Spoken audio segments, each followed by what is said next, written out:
ধর্ম মতাদর্শের যারা শুনছেন সবার প্রতি আন্তরিক কৃতজ্ঞতা। আচ্ছা, লিটন কুমার দাসের ক্যাপ্টেন্সি, টি-20 ক্যাপ্টেন্সি নিয়ে আলোচনা হবার ভ্যালিড গ্রাউন্ডটা কোন জায়গাটায়?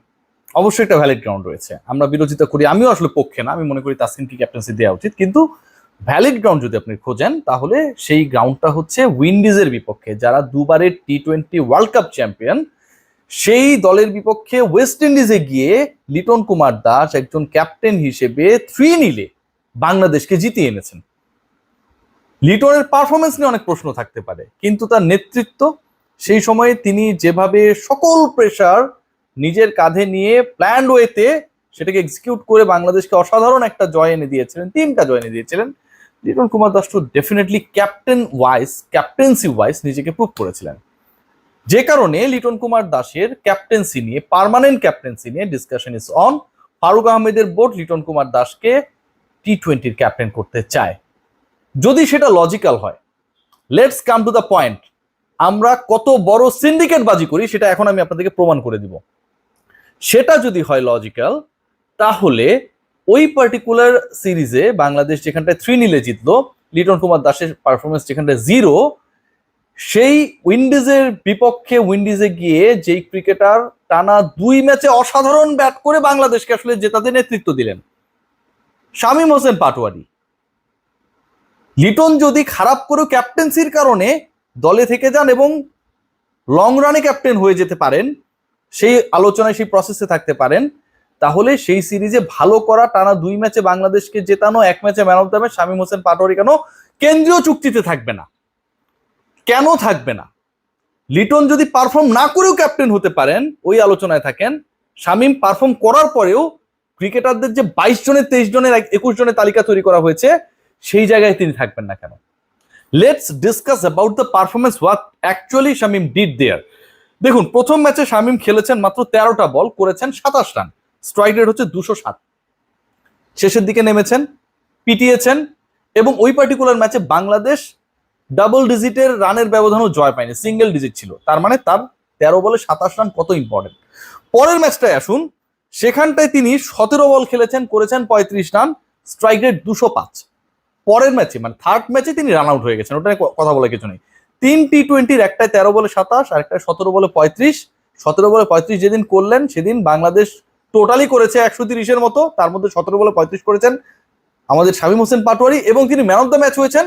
আগের ম্যাচে 27 রান করেছেন, পরের ম্যাচে অপরাজিত ছিলেন। তাকে আপনারা কোনো ধরনের চুক্তির মধ্যে রাখলেন না, কেন্দ্রীয় চুক্তিতে আপনারা কোনো গ্রেডে তাকে রাখলেন না।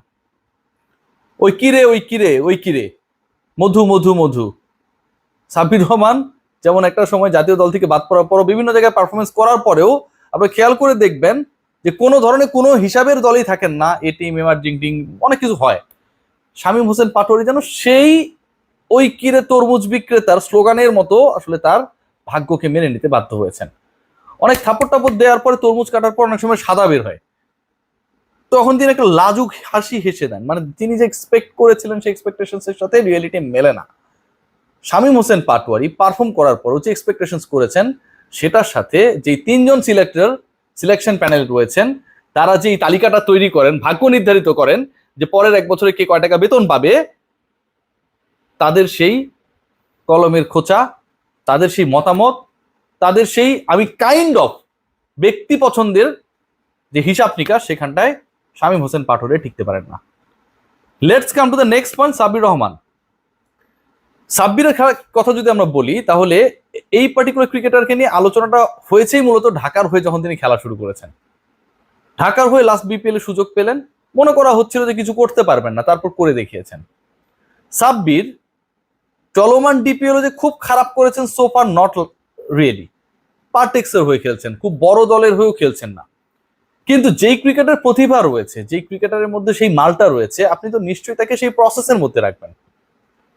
For no reason Sabbir Rahman বাংলাদেশের, আমি বলছি না কেন্দ্রীয় চুক্তিতে সাব্বিরকেও ঢুকিয়ে দেন, শামীম হোসেন পাটোয়ারির জন্য আমি বলছি, কোনো ধরনের প্রসেসের মধ্যে নেই, থাকবেনও না, ব্যক্তি পছন্দ এবং সিন্ডিকেট বাজির কারণে। মাহিদুল ইসলাম অঙ্কন দারুণ সম্ভাবনাময় একজন ক্রিকেটার, টেস্টে ডেবু হয়েছে, অন্য ফরম্যাট গুলোতেও তিনি ভালো করবেন, আমি সেই গ্যারান্টি দিব সিরিয়াসলি। এই পার্টিকুলার ক্রিকেটারকেও কোনো ধরনের, অনেকটা শামীম হোসেন পাটোয়ারির মতো কোনো হিসাব নিকাশের মধ্যে রাখেনি আমাদের বিজ্ঞ সিলেকশন প্যানেল।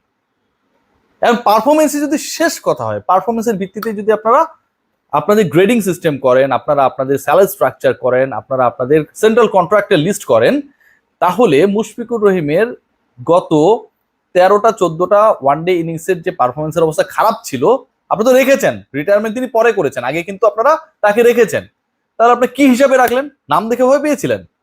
শামীম হোসেন পাটোয়ারি দেখতে খুব বেশি সুন্দর না, ছোটখাটো মানুষ, চাঁদপুর বাড়ি, ঢাকায় থাকে না, বাড়ি গাড়ি নাই, প্রভাবশালী না ন্যাশনাল টিমে, তাই তার বেলায় আপনার যা খুশি তা করে দিলেন, সিন্ডিকেটের মধ্যে পড়লো না তাই বলে করে দিলেন।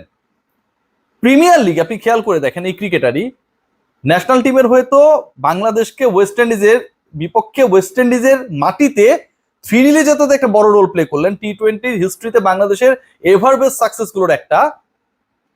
প্রিমিয়ার লিগে এখন পর্যন্ত তিনি 7টার মতো ম্যাচ খেলেছেন, 3টায় 50+ করেছেন, একটা ম্যাচে তো একলাই জিতিয়েছেন 98 রানে অপরাজিত থেকে। পরের ম্যাচেও প্রায় 70 করেছেন, গত ম্যাচে করেছেন 37 বলে 62 রান, 150+ এভারেজ স্ট্রাইক রেট। এই যে ক্রিকেটাররা পারফর্ম করেন, খেলেন, কিসের জন্য ভাই? একটু ভালো থাকার জন্য, একটু নির্ভর থাকার জন্য, একটু ক্রিকেট বোর্ডের দৃষ্টি যেন তাদের দিকে পড়ে, সেই তো আশায়। কিন্তু যখন সিন্ডিকেটবাজি করা হয়, অনেকটা ওই বাইরে আওয়াজ তুলে তরমুজ বিক্রেতার মতো ভেতরে আসলে জিনিসটাকে ভালোভাবে প্রপারলি নার্চার না করেই মার্কেটিং করা হয় যে আমরা আমাদের ক্রিকেট, আমাদের ক্রিকেটারদের জন্য অনেক কিছু করছি, ঠিক তখন আসলে ক্রিকেটারদের দুঃখ লুকানোর কোনো জায়গা থাকে না।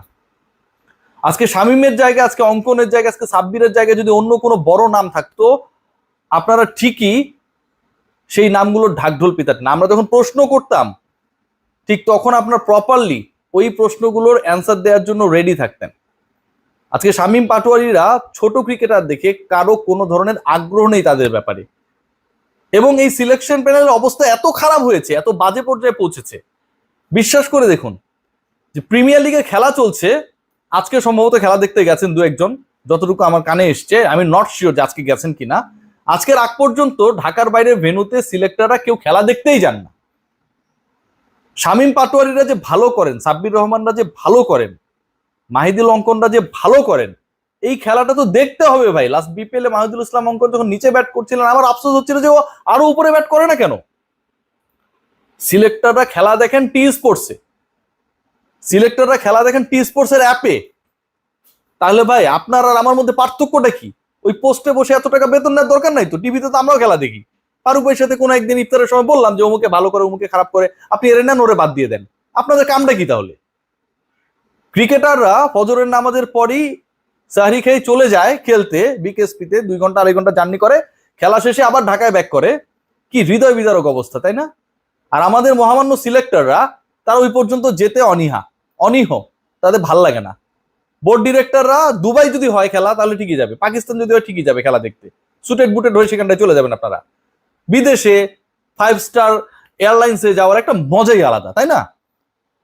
কিন্তু সাভারে যদি যাইতে হয়, বিকেএসপিতে যদি হয় যাইতে, তাহলে গাবতলী, নবীনগর, গরুরহাট, ঠিক আছে, কাঁচা বাজার, এগুলো পার হয়ে আপনাদের ল্যান্ড ক্রুজার কিংবা আপনাদের মার্সিডিজ বেঞ্চ গুলো তো আসলে খুব বেশি যেতে আগ্রহী না, আপনারাও আগ্রহী না।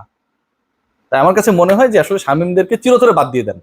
আর আপনারা একটা কাজ করতে পারেন, ওই বিকেএসপির আশপাশে কোনো আসলে নতুন করে এয়ারপোর্ট করা যায় কিনা, যেন সহজেই আসলে